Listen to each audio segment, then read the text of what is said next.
NVN के दोस्तों, हसन कमाल का नमस्कार, सलाम। कमाल की बात में स्वागत, वेलकम, खुशामदीद।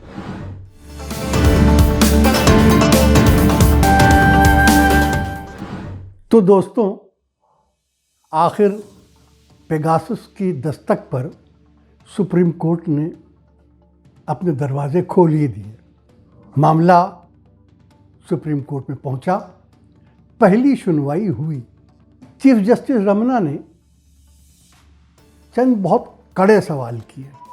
उन्होंने पिटीशन दायर करने वालों से सबसे पहले तो ये पूछा कि ये मामला 2 साल पहले उठा था, पेगासस का और जासूसी का। 2 साल तक आप लोग कहाँ थे, क्यों खामोश रहे? फिर उन्होंने कहा कि आप लोगों ने अब तक इस मामले पे कोई FIR भी नहीं की। और फिर उन्होंने कहा कि सारा मामला मीडिया रिपोर्ट्स के ऊपर है। आप लोग जो कुछ कह रहे हैं वो सिर्फ मीडिया में छपने वाली खबरों के आधार पर उसकी बिना पे कह रहे हैं, सबूत कहाँ है? तीनों बड़े कड़े सवाल थे, इसमें कोई शुबा नहीं।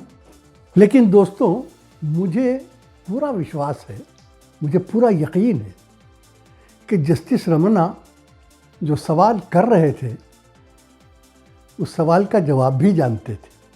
ये जवाब दिया नहीं गया, लेकिन वो जवाब लॉयर्स भी जानते थे, जो पिटीशनर के लॉयर्स थे, कपिल सिब्बल, और ख़ुद जस्टिस रमन्ना भी जानते थे कि 2 साल पहले ये मामला उठा था, तो अब तक क्यों नहीं लाया गया यहाँ? अब तक क्यों नहीं इसके खिलाफ कोई शिकायत हुई? वजह दोस्तों ये थी कि 2 साल पहले सुप्रीम कोर्ट का जो रवैया था और सुप्रीम कोर्ट के फैसले जिस तरह मोदी सरकार पर मेहरबान नज़र आ रहे थे, उसकी वजह से बड़ों की हिम्मत नहीं पड़ती थी कि वो अपनी कोई शिकायत लेकर सुप्रीम कोर्ट पहुँचें, इस डर से कि न जाने अंजाम क्या हो। तो ये बात कही नहीं गई, किसी ने नहीं कही, लेकिन सब जानते हैं कि वजह यही थी।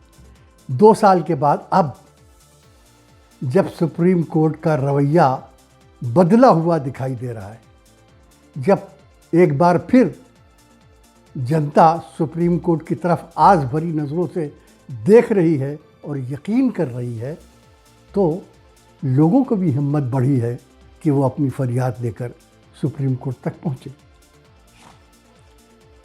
दूसरी बात यह कि FIR क्यों नहीं की गई?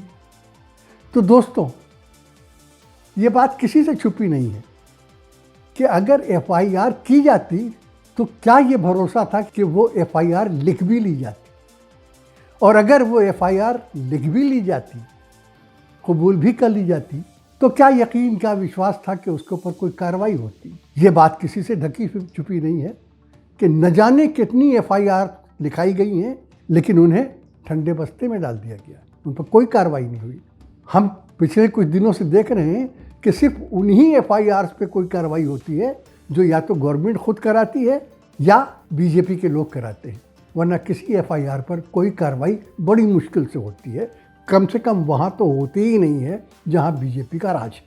तो FIR इस वजह से नहीं कराई गई थी। रही तीसरी बात कि आप लोग सब मीडिया की रिपोर्ट पर भरोसा करके और ये सब सवाल उठा रहे हैं, सबूत कहाँ है?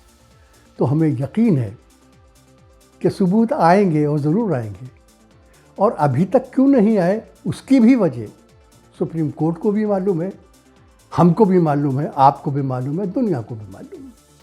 उसकी वजह ये है कि ये जो 16-17 मीडिया ऑर्गेनाइजेशंस ने, जिसमें द वायर भी शामिल है, ले मोंडे भी शामिल है, वॉशिंगटन पोस्ट, न्यूयॉर्क टाइम्स और भी कई बड़े बड़े अखबार भी शामिल है, एमनेस्टी इंटरनेशनल शामिल है, उसकी रिपोर्ट तो अभी आई है। उसकी ये रिपोर्ट कि 50,000 दुनिया भर में मोबाइल हैक किए गए हैं, जिनमें से 300 हिंदुस्तान में किए गए हैं, जजेस के, जर्नलिस्ट के, एक्टिविस्ट के, लॉयर्स के, दूसरे लोगों के। ये रिपोर्ट तो अभी आई है, और ये रिपोर्ट उस वक्त आई है जब दुनिया की कई फोरेंसिक लेबोरेटरीज़ ने इसकी जांच कर ली है कि वाकई ये पेगासस मोबाइल से अटैच किया गया था या नहीं, मोबाइल हैक हुए थे या नहीं, ये सारी रिपोर्टें अब आई हैं। हमें यकीन है कि ये सब रिपोर्टें सुप्रीम कोर्ट के सामने पेश की जाएंगी।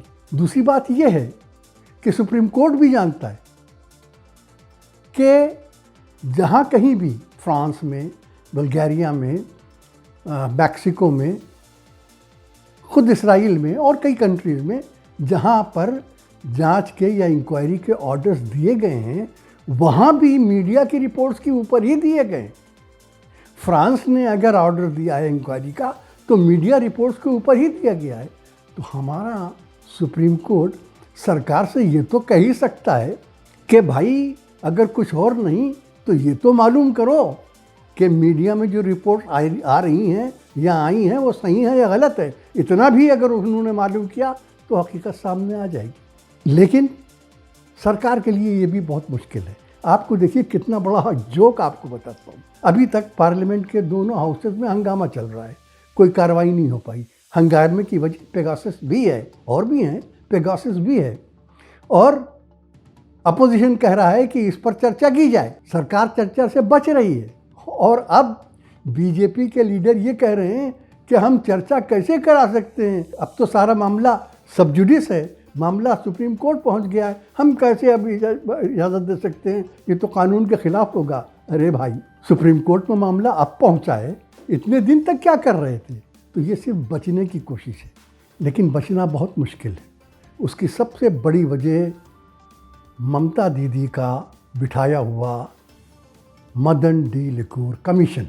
हम आपको पहले भी बता चुके हैं कि ये कमीशन पूरी तरीके से लीगल है। ये कॉन्स्टिट्यूशन और कानून की हर शर्त पर पूरा उतरता है, हर पैमाने पर पूरा उतरता है। इसे चैलेंज नहीं किया सकता। इसकी महत्ता, इसकी अहमियत कम करने की या इसका जोर कम करने का सिर्फ एक तरीका है। वो तरीका ये है कि सरकार एक बड़ा कमीशन बिठा दे जिसमें कई स्टेट्स को समेटा जाए और ये कहे सरकार कि भाई अब तो ये तमाम स्टेट्स को समेट लिया इस कमीशन ने, अब उस कमीशन की क्या ज़रूरत है, वो कमीशन भी इसी में शामिल हो जाएगा। लेकिन, और ये लेकिन बहुत बहुत अहम है, सरकार कोई भी कमीशन बिठाए लेकिन कॉन्स्टिट्यूशन और लॉ के मुताबिक वो क्वेश्चन मदन लिकुर के बिठाए हुए कमीशन के बेसिक मुद्दे, बेसिक पॉइंट से अलग नहीं हो सकता। बेसिक पॉइंट क्या है? बेसिक पॉइंट ये है कि लोगों के मोबाइल हैक किए गए हैं या नहीं किए गए हैं। बेसिक पॉइंट ये है कि पेगासस अगर हिंदुस्तान में इस्तेमाल हुआ है तो उसे हिंदुस्तान में कौन लाया है, उसे हिंदुस्तान में किसने ख़रीदा है।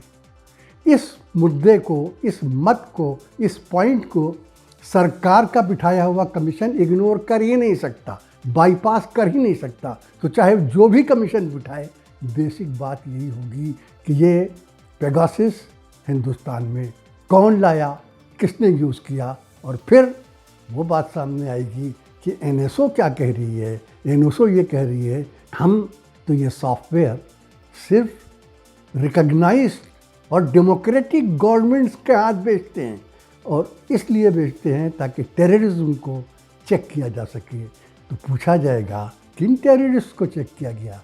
क्या ये जर्नलिस्ट, क्या ये लॉयर, क्या ये सुप्रीम कोर्ट के जज, क्या ये लीडर, क्या पॉलिटिकल पार्टी के वर्कर्स, क्या ये टेररिस्ट हैं? सरकार को ये बताना पड़ेगा और सरकार इससे भाग नहीं सकती। आज बात यहीं ख़त्म करते हैं दोस्तों। अगले वीडियो तक के लिए हसन कमाल, आज़म शहाब, डॉक्टर सलीम और फैसल सैयद को इजाज़त दीजिए। जय हिंद, खुदा हाफिज़।